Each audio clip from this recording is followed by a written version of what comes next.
UP PAT की आप तैयारी कर रहे हो तो आपको ये वीडियो देखना चाहिए। इसमें हम महत्वपूर्ण 20 PYQ प्रश्न लेके आए हैं।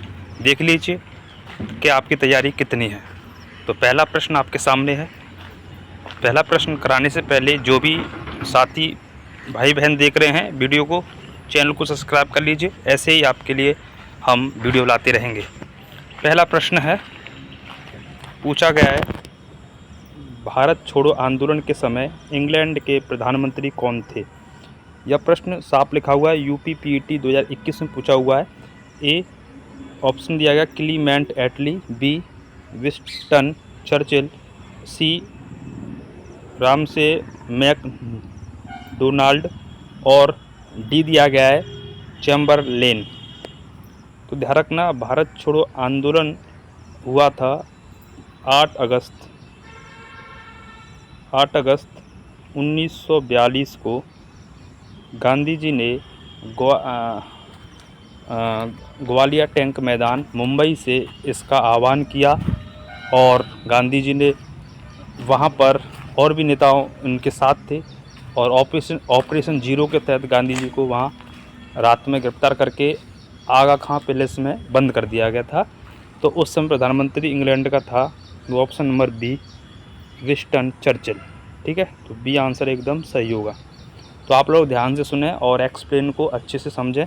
एक प्रश्न के साथ आपके लिए हम 2 से 3 प्रश्न भी हम बताएंगे एक्सप्लेन के साथ, क्या क्या प्रश्न जो है आगे बन सकते हैं। क्वेश्चन नंबर यहाँ पर सेकंड आप यहाँ देख पा रहे हो। प्रश्न नंबर 2 बहुत ही इंपॉर्टेंट है, सारे प्रश्न पेपर में पूछे हुए हैं, ऐसे प्रश्न आएंगे। कह रहा है करो या मरो का नारा किसने दिया था? सरदार पटेल, जवाहरलाल नेहरू, सुभाष चंद्र बोस, महात्मा गांधी। प्रश्न पैट 2021 में पूछा हुआ है। तो करो या मरो डू एंड डाई का नारा दिया था महात्मा गांधी जी ने। और ये कब दिया था? तो भारत छोड़ो आंदोलन में। भारत छोड़ो आंदोलन अभी मैंने बताया था 1942 में हुआ था। ग्वालियर टैंक मैदान मुंबई से गांधी जी ने कहा करो या मरो। ठीक है, तो option D. Question number next third question है, कह रहा है फॉरवर्ड ब्लॉक की स्थापना किसके द्वारा की गई थी? महात्मा गांधी, सुभाष चंद्र बोस, रास बिहारी बोस, चित्तरंजन दास। प्रश्न पूछा हुआ है यूपीटीटी 2021 में। फॉरवर्ड ब्लॉक की स्थापना की थी Subhash Chandra Bose. Option number B सही होगा। सुभाष चंद्र बोस जो कि भारतीय राष्ट्रीय कांग्रेस के 2 बार अध्यक्ष रहे हैं। ध्यान रखना कौन कौन से, एक तो 1938 में हरिपुरा अधिवेशन में ये निर्विरोध रहे थे, इनके विरोध में कोई नहीं था। इसके अलावा 1939 का त्रिपुरी अधिवेशन होता है और इसमें गांधी जी पट्टा सीतारमैया को खड़ा करते हैं, लेकिन जनता ने चुना सुभाष चंद्र बोस को। लेकिन गांधी जी को रोष आया, उन्होंने कहा कि ये तो गांधी जी की हार है। तो ऐसा सुना सुभाष चंद्र बोस ने, जबकि सुभाष चंद्र बोस उनको पिता समान मानते थे। उन्होंने कहा अगर गांधी जी को ऐसा लगता है तो मैं इस्तीफा दूंगा। तो उन्होंने इस्तीफा दिया। उसके बाद उन्होंने फॉरवर्ड ब्लॉक की स्थापना की थी। ध्यान रखना 1939 में। तो सन भी पूछता है कि फॉरवर्ड ब्लॉक की स्थापना कभी 1939 ईस्वी में। ठीक है, जब उन्होंने इस्तीफा दिया था उसके बाद में। ऑप्शन बी सही होगा। नेक्स्ट क्वेश्चन नंबर 4 कह रहा है कि साइमन कमीशन किस वर्ष भारत में प्रथम बार आया? 1925, 1926, 1919, 1928। प्रश्न यूपी पीईटी 2021 में पूछा हुआ है। तो देखो साइमन कमीशन क्या था? साइमन कमीशन 7 सदस्यों की एक कमेटी थी जिसमें साइमन अध्यक्ष था। और यहाँ पर बात करें तो यह भारत में संवैधानिक मामले के लिए ये जो है कमेटी बनाई गई थी, जिसमें ब्रिटिशरों ने कहा था कि इसमें भारतीय भी शामिल होंगे, लेकिन भारतीय इसमें शामिल नहीं थे, जिसके विरोध में लाला लाजपत राय बाकी सारे भारतीय शामिल होकर के इसका विरोध किया। ठीक है, और साइमन कमीशन जो है आया था भारत में पहली बार 1928 में। और इसका गठन ध्यान रखना, गठन जो हुआ था इसका 1927 ईस्वी में इंग्लैंड में हुआ था। ध्यान रखना प्रधानमंत्री के द्वारा इसका गठन किया गया था। और 28 में भारत में पहली बार आया, उसके बाद में ये बाद में भी फिर आया है। ठीक है, इसने रिपोर्ट पेश की 31 वगैरह में आकर के। तो आप लोग इतना ध्यान रखना। ठीक है, तो यहाँ पर उत्तर डी सही हो जाएगा। तो जो भी भाई देख रहे हैं उनको अगर एक्सप्लेन अच्छा लग रहा है तो चैनल को सब्सक्राइब और शेयर ज़रूर करें। क्वेश्चन नंबर 5 पर आ जाइए। कह रहा है कि भारतीय राष्ट्रीय कांग्रेस द्वारा किस अधिवेशन में पूर्ण स्वराज का प्रस्ताव पारित किया गया था? ए कराची, बी लाहौर, सी लखनऊ और डी बॉम्बे। प्रश्न पूछा हुआ यूपी पीईटी 2021 में। तो भारतीय राष्ट्रीय कांग्रेस द्वारा पूर्ण स्वराज का प्रस्ताव पारित किया गया था लाहौर अधिवेशन में। ठीक है, लाहौर अधिवेशन में, जो लाहौर अधिवेशन हुआ था 1929 में, और जिसके अध्यक्ष थे, ध्यान रखना, पीटी जवाहरलाल नेहरू।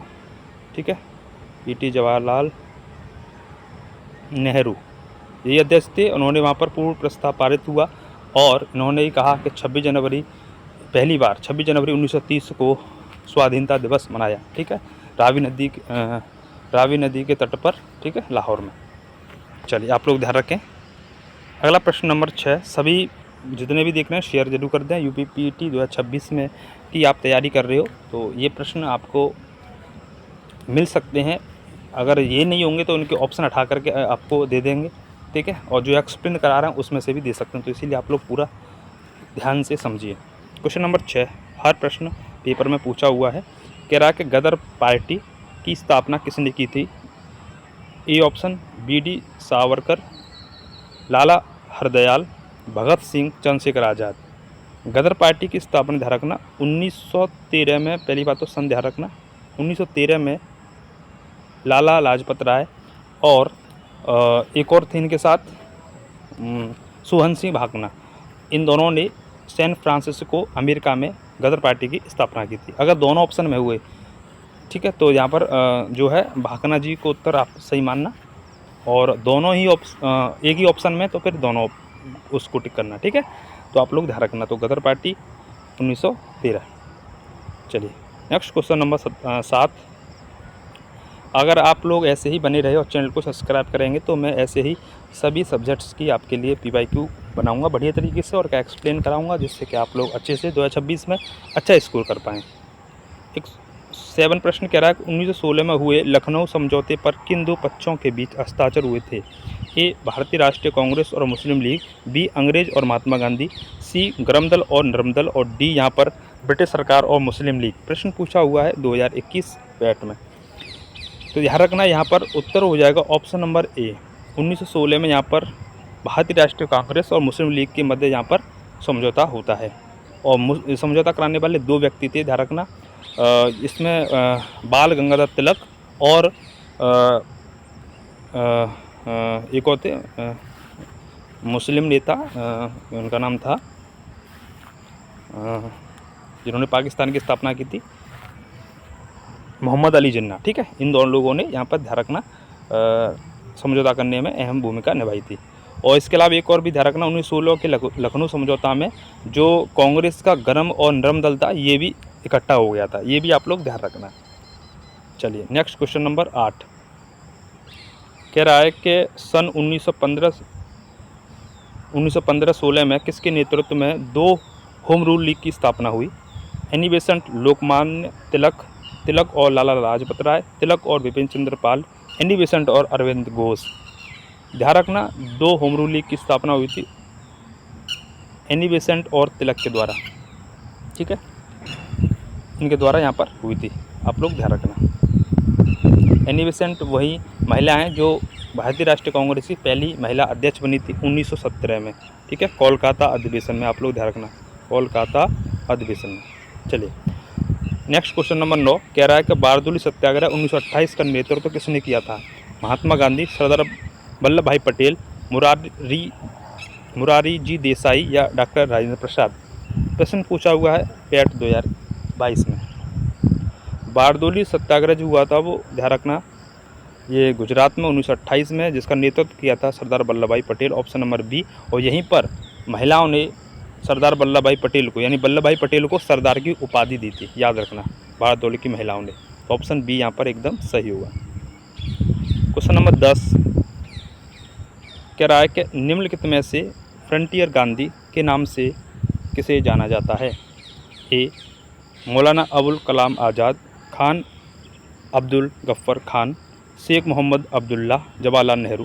प्रश्न पूछा हुआ है पैट 2022 में। ऐसे ही प्रश्न आपके पेपर में पूछे जाएंगे, तो आप लोग चैनल को सब्सक्राइब शेयर जरूर करें सभी मित्रों को। फ्रंटियर गांधी कहते हैं खान अब्दुल गफ्फार खान। ऑप्शन नंबर यहाँ पर बी एकदम सही उत्तर होगा। क्वेश्चन नंबर यहाँ पर 11 की बात करें, कह रहा कि निम्नलिखित में से कौन सा अधिनियम मॉन्टेग्यू चेम्सफोर्ड सुधारों पर आधारित था? ए भारत सरकार अधिनियम 1958, भारत सरकार अधिनियम 1919, भारत सरकार अधिनियम 1935, भारत परिषद अधिनियम 1892। प्रश्न पूछा हुआ है पैट 2022 में। तो ध्यान रखना यहाँ पर मॉन्टेग्यू चेम्सफोर्ड सुधार अधिनियम जो था वो भारत सरकार अधिनियम 1919 पर आधारित था। ऑप्शन नंबर बी सही उत्तर होगा। क्वेश्चन नंबर 12 बढ़िया प्रश्न कह रहा है महात्मा गांधी ने हिंद स्वराज पुस्तक किस वर्ष लिखी थी? 1907, 1919, माफ़ कीजिए 1919, बी सी 1915 और डी 1919। तो हिंद स्वराज पुस्तक ये प्रश्न पूछा हुआ पैट 2022 में। तो हिंद स्वराज जो पुस्तक लिखी महात्मा गांधी ने वो 1909 में लिखी, ठीक है। 1919 बोल गया था मैं, माफ़ कीजिए 1909 में यहाँ पर लिखी थी गांधी जी ने, ठीक है। जब वो जो है लंदन की तरफ जा रहे थे तब उन्होंने इसकी रचना की थी। इसके अलावा इनकी एक पुस्तक और है माई एक्सपेरिमेंट विद ट्रुथ। एक और कौन सी है? माई एक्सपेरिमेंट विद ट्रुथ, ये भी इनकी पुस्तक है। इसके अलावा इनकी पत्रिका भी है, नवजीवन है, हरिजन है, ठीक है। 1932 में इन्होंने हरिजन की स्थापना की थी। तो हरिजन, नवजीवन और यंग इंडिया, ठीक है। और एक और है इनकी इंडियन ओपिनियन। ये 4 पत्रिका भी आप लोग ध्यान रखना, गांधी जी से संबंधित। चलिए, तो अगला प्रश्न है यहाँ पर 13वां, कह रहा है कि दांडी मार्च के दौरान महात्मा गांधी के साथ कुल कितने स्वयंसेवक यानी अनुयायी थे? पैट 2022 का प्रश्न है। ऑप्शन दे रहा 72, 78, 85 या 100। तो गांधी जी ने दांडी मार्च किया था, बताऊं मैं आपको। गांधी जी के द्वारा दांडी मार्च साबरमती आश्रम से स्टार्ट हुआ था ये, और ये समय था 12 मार्च 1930 से लेकर के 6 अप्रैल 1930 तक। ये 24 दिन तक यात्रा थी जो साबरमती आश्रम से लेकर दांडी समुद्री तट पर तक यात्रा थी, पैदल यात्रा, जिसमें मुद्दा नमक का बनाया था। सभी धर्मों ने भाग लिया, गांधी जी ने नेतृत्व किया और उनके साथ 78 यहाँ पर अनुयायी साथ में थे। तो इसीलिए ऑप्शन नंबर यहाँ पर बी उत्तर एकदम सही होगा। तो आप लोग ध्यान रखना, प्रश्न को देखना और इनका एक्सप्लेन भी आप ध्यान से समझें, तो हर प्रश्न जो आएगा उसको आप आराम से कर लोगे। प्रश्न अगला 14वां, जो भी मित्र भाई बहन देख रहे हैं पैट 2026 की तैयारी कर रहे हैं, शेयर जरूर कर लें, चैनल को सब्सक्राइब कर लें। ऐसे ही सभी सब्जेक्ट्स आपको मिलते रहेंगे, चाहे वो हिंदी हुआ, यहाँ पर हमने जो सामान्य ज्ञान लिया है, ऐसे ही आपका मैथ हुआ, जितने भी पैट में सिलेबस आता है उसके अनुसार आपको प्रोवाइड हम कराते रहेंगे और उसका एक्सप्लेन बहुत ही शानदार, जिससे कि आप लोगों का कॉन्फिडेंस बढ़े और आपको पता लगे प्रश्न एक्सपर्टेड कौन से पूछे जाने की संभावना रहेगी। प्रश्न संख्या 14 कह रहा है कि 1930 में महात्मा गांधी द्वारा सविनय अवज्ञा आंदोलन शुरू करने का कारण क्या था? ए नमक कानून तोड़ने के लिए दांडी मार्च, बी गोलमेज सम्मेलन में भाग लेना, भारत छोड़ो का आह्वान और रॉलेट एक्ट का विरोध। तो ध्यान रखना, गांधी जी ने सविनय अवज्ञा आंदोलन शुरू करने का जो कारण है वो था ऑप्शन नंबर ए, नमक कानून तोड़ने के लिए दांडी मार्च, क्योंकि नमक पर अंग्रेज़ों का एकाधिकार हो गया था। तो गांधी जी ने सोचा कि मुझे अगर भीड़ एकत्रित करनी है, झुकाना है ब्रिटिश सरकार को, तो नमक मुद्दा लेंगे। इसमें हिंदू, मुस्लिम, सिख सभी लोग इसको खाते हैं और इसको लेके मैं चलूँगा तो मेरे साथ सब लोग होंगे। तो इसीलिए यहाँ पर नमक का उन्होंने मुद्दा बनाया। इसीलिए ऑप्शन नंबर ए सही होगा। ये प्रश्न पूछा हुआ पैट 2022 में। क्वेश्चन नंबर नेक्स्ट 15वां प्रश्न है, कह रहा है कि चंपारण सत्याग्रह किस वर्ष आयोजित किया गया था? ए 1915, 1917, 1919 और 1921। तो देखो, गांधी जी ने जो है वकालत यानी बैरिस्टर की डिग्री जो लंदन से हासिल की थी। उसके बाद गांधी जी अफ्रीका में सेठ अब्दुल्ला के केस की पैरवी के लिए वहाँ पर गए और उसके बाद वो भारत में आते हैं और भारत में उनका जो है पहला सत्याग्रह होता है 1917 में। ध्यान रखना 1917 में, और जिसे चंपारण नाम दिया गया। और ये चंपारण जिला पड़ता है बिहार में, जहाँ पर नील की खेती किसानों पर ज़बरदस्ती कराई जा रही थी और राजकुमार शुक्ल जो वहाँ के किसान नेता थे, उन्होंने गांधी जी से कहा और उन्हें बुलाया कि यहाँ वाकई में किसानों की बहुत जो है समस्या है, आप आइए और इसको सुलझाइए। तो गांधी जी का पहला सत्याग्रह चंपारण में हुआ था। ठीक है, बुलाने वाले राजकुमार शुक्ल 1917, ध्यान रखना आपको। ठीक है, इतना ही आप लोग ध्यान रखोगे, आराम से प्रश्न आएगा, बना लोगे। इसके अलावा गांधी जी दक्षिण अफ्रीका से वापस आए थे, वो 9 जनवरी, यहाँ पर एक चीज़ और मुझे दिखाई दे रही है, 9 जनवरी 1915। तो 1915 वाली सन मुझे याद आ गई, तो इसीलिए मैं आपको बता रहा हूँ। गांधी दक्षिण अफ्रीका से भारत आए थे 9 जनवरी 1915, इसीलिए 9 जनवरी को अब प्रवासी भारतीय दिवस मनाया जाता है। ठीक है, प्रश्न पूछा हुआ पैड 2022 में। अगर एक्सप्लेन अच्छा लग रहा हो तो चैनल को सब्सक्राइब शेयर कर दें अपने सभी मित्रों में, ग्रुपों में, जितने भी लाइब्रेरी का ग्रुप है आपका, और आपका कहीं कैसा भी ग्रुप है, पढ़ने वाला ग्रुप है, उसमें शेयर जरूर करें, जिससे कि सबको फ़ायदा मिल सके। प्रश्न संख्या 16 की तरफ चलेंगे। सभी प्रश्न बहुत अच्छे प्रश्न हैं। कह रहा है कि सुभाष चंद्र बोस ने दिल्ली चलो का नारा कहाँ से दिया था? टोक्यो, सिंगापुर, जर्मनी और रंगून। प्रश्न पूछा हुआ है 22 में।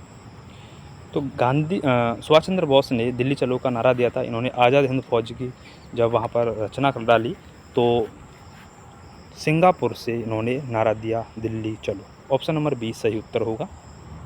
क्वेश्चन नंबर नेक्स्ट 17वां प्रश्न कह रहा है कि आज़ाद हिंद फौज का गठन किसने किया था? रास बिहारी बोस, सुभाष चंद्र बोस, मोहन सिंह, लाला हरदयाल। तो आज़ाद हिंद फौज का जो गठन किया था वो ध्यान रखना, ऑप्शन नंबर सी यहाँ पर सही होगा, मोहन सिंह के द्वारा 21 अक्टूबर 1943 ईस्वी में किया गया था। अध्यक्ष सुभाष चंद्र बोस बने, ध्यान रखना। Next question number 18। सभी मित्र जो भी देख रहे हैं शेयर जरूर कर दें। धांसू प्रश्न है। कह रहा है काकोरी ट्रेन कार्रवाई, जिसे पहले काकोरी ट्रेन डकैती भी बोला जाता था, ठीक है, लेकिन ये शब्द गलत लगा। उत्तर प्रदेश सरकार ने इसका नाम बदल के काकोरी ट्रेन एक्शन कर दिया गया। और ये कब हुआ ये पूछा हुआ है, 1920, 1925, 1930, 1935। पैट 2023 में ये प्रश्न पूछा हुआ है, लास्ट ईयर, ध्यान रखना। तो ये ध्यान रखना, काकोरी ट्रेन कार्रवाई जो हुई थी वो हुई थी 1925 ईस्वी में। ठीक है, 7 अगस्त 1925 की ये घटना है।